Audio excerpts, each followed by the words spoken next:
Our next reader will be Kalli Angel. Kalli is a fiction writer, playwright, and translator. She teaches the Austin Batcave post-apocalyptic fiction writing workshop and is currently at work on a collection of flash fiction. Please help me welcome Kalli.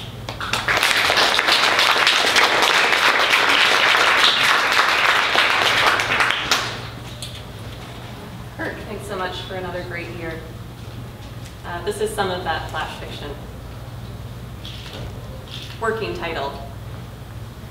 It needs a good title, says the instructor. This is some kind of vote of confidence. You only talk about titles once a thing is good enough to need a name. Well, yeah, says the writer. I mean, I just named it that for now. A muscle spasms in her neck because she is sitting up straight and trying to look like she already knows. Also, the thermostat is set to something institutional and regulated, like 68 degrees. I'm terrible with titles, she says, and naming characters, and really placing a stamp of identity on just about anything.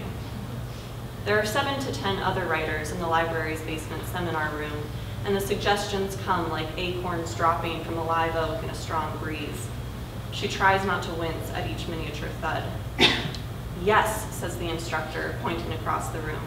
That one. It's clever, but not too clever. It means 2 things, but not too many things. The title should always mean 2 things, but not more than 2 things, or it's working too hard. Yes, they all said. The writer spends all month trying to think of a better title than that one, but she can't. RE clients.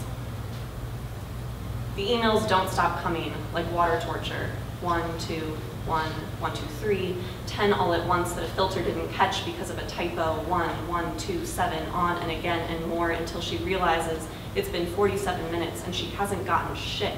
Not from outside, not from inside, and she goes running to IT in a panic that her inbox is broken and how is she supposed to know who needs what?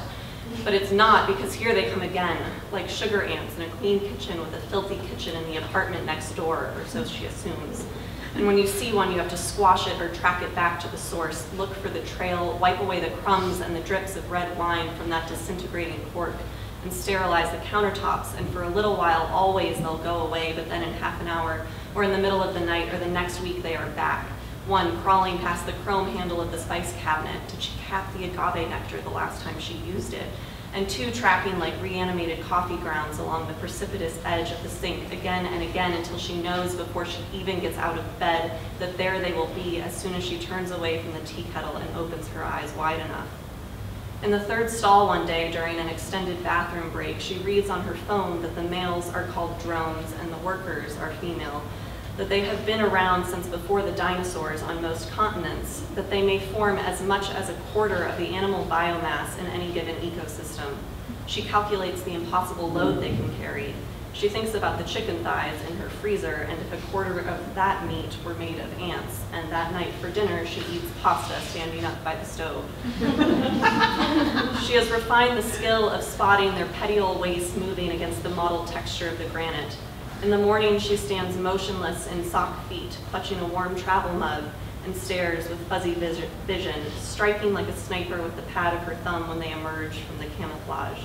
She wonders if they can feel the specific curve of the whorls on her fingerprint, or if it could be anyone forcing the life out between the new cracks in their exoskeletons until they stop wriggling and she flicks them down the dark hole of the incinerator. Before she leaves, she turns the tap on and grinds up her banana peel, and she wonders if their queen, hidden away and breeding, can feel the seismic drips of water from the corroded pipes, and does she know what it means that her workers are drowning? Diversification. You can't just be an artist anymore these days. Delusion. If the world didn't end tomorrow, Gaeta decided she just might kill herself. The obvious problem being the lack of new criteria to determine if the world had actually ended, all of the usual parameters being fully met or exceeded about 5 months ago. By her count, the world had already ended 3 times over. Fire, water, plague. 3 times at least. The fire was whatever. Really, it was just a lot of ash from the other side of the world, like a lot. falling for days all over everything until the entire empty landscape looked sepia-toned and they could barely recognize each other's gray faces. Annoying, but once she scavenged a pair of swim goggles from an abandoned YMCA locker room, she could deal. And a wet cloth kept most of it out of your nose and mouth. Gaeta had fashioned a kind of balaclava out of a child's bikini bottom she'd stolen from the same locker room as the goggles, and that had worked fine. Both goggles and bikini bottom had been a bright lime green before they also went black and brown like the rest of it. Somewhere in the back of her head, Gaeta was concerned about lung cancer. They all had been, but seeing as she wasn't even sure she'd live till next Wednesday, it was hard to be actively distracted by something like that. Still, you can imagine her relief when the rains had sucked most of the dark ash from the sky, though most, she supposed, was a relative term. It's not exactly like you could see the sun or anything, and the sky that emerged was this murky, muggy green color, and the temperature dropped and stayed dropped. It took a month for her snot to run clear again, but at least they weren't breathing in soot anymore.